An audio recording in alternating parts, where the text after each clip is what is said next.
by'omwana gwebakubye lwa bwenzi bibino mbirese ate nga Spice Diana kyakoledde Tom D nabyo bibino gwe natanaba kumpera kano ka video ka like mbadde sabo kampere ka like mbere nga nsobola okubatera video tubere nga tusobola okunyonyoka kye kituuseewo eri oyo omuwala gwe natanaba ku subscribing mbadde nkusaba subscribing onyigende ku notification bell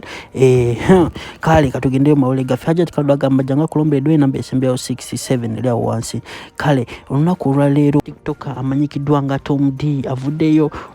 oba Spice Diana avuddeyo bambi namu appreciating anagamba ono Tom D y'omu ku ba TikTokers abavuddeyo ne bayimirira abayimbi nga abayimbi noku zino mbadde mumanyi system ebaddewo ku TikTok nga buli omu bw'atakayimba ba TikTokers baba bagala sente okubakolera challenge ne Spice Diana agambye yavuddeyo n'agamba muno ono Tom D y'omuntu asogwasosa okulaba asobola omukolera challenge oba asobodde kuba okupushinga ekivulu kye kyatalabye mu ba TikTokers abasinga kale kambalekere video ya Spice era nkomewo ne by'omuwala jane mukola ka TikTok kene katambula nikamkolya byayagala. Right now they are pushing so hard.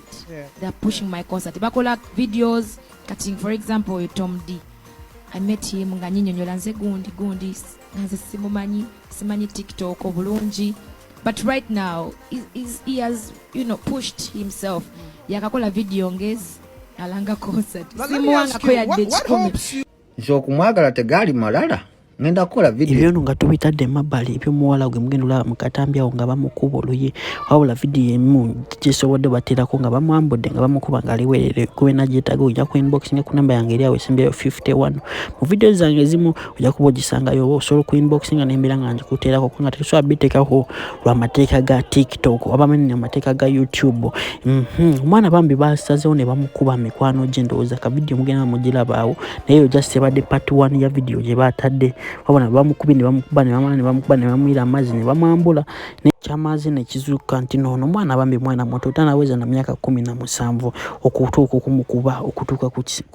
ku level eyo gye mwana benga bamukuba wabula eyo video gye mbagambi muno siwe bamukubye wabula bamukubi ne bamwambula yena video njirina era gwe najeetaga namba yange esembyawo 51 era mu nsonda ya right oba togisanze ku eno video ojja kusanga mu videos eziddako oba videos zange nkadde oba wale ku channel mu description ngamba nginda kuba nkuterako namba yange mu comment section ojja kubona inbox nga kuterako video bambi nga bakuba omuwala era ne Fifida Queen yavuddeyo bambi ne yemulugunya kulono omwana ngenda kuba nkulekera video ya Fifida Queen nga ayogera ku nsonga y'oyo omwana gwe bakubye bituufu oba si bituufu wabula kambalekera video mubeere nga musobola okuwulira beboogedde era nja kumawo n'agange amalala. Nina video gye ndabye abakazi nga bakuba omwana omuto mbu nga balwanira musajja omu baye yatwala omwana ow'omusajja wali otwalayo waaki bantu mwe mwetaaga okusiba n'omusajja gwe mulwanira ali biza ali ku mukazi mulala lwona omala okuba oyo ng'olumba n'omulala omukuba kyokka mu ruumu mubaddemu n'ogusajja ogwogera mu background oguwulira waliwo sinali eyo gitwala ey'omuwala we US gwe batta era abawala be batyo bakuba munnaabwe ne bamutta famire y'omuwala oyo yeetaaga enoonye justice etwale embwezo ku poliisi waliwo n'omwana omulala omuwala omuto yalwana ne muwala munne mu Nigeria famire y'omuwala n'emugwako n'emukuba n'emwambula n'emuteeka ne ku social media oyo omwana ayina right ebasiba first of all okumuteeka ku kamera okumuswazaswaza ne mumurekodinga nga tabasabye n'okumukuba mwajjawo olukusa olukuba omuntu mbumulwanira basajja ne bakazi bannange temukyalina byakkola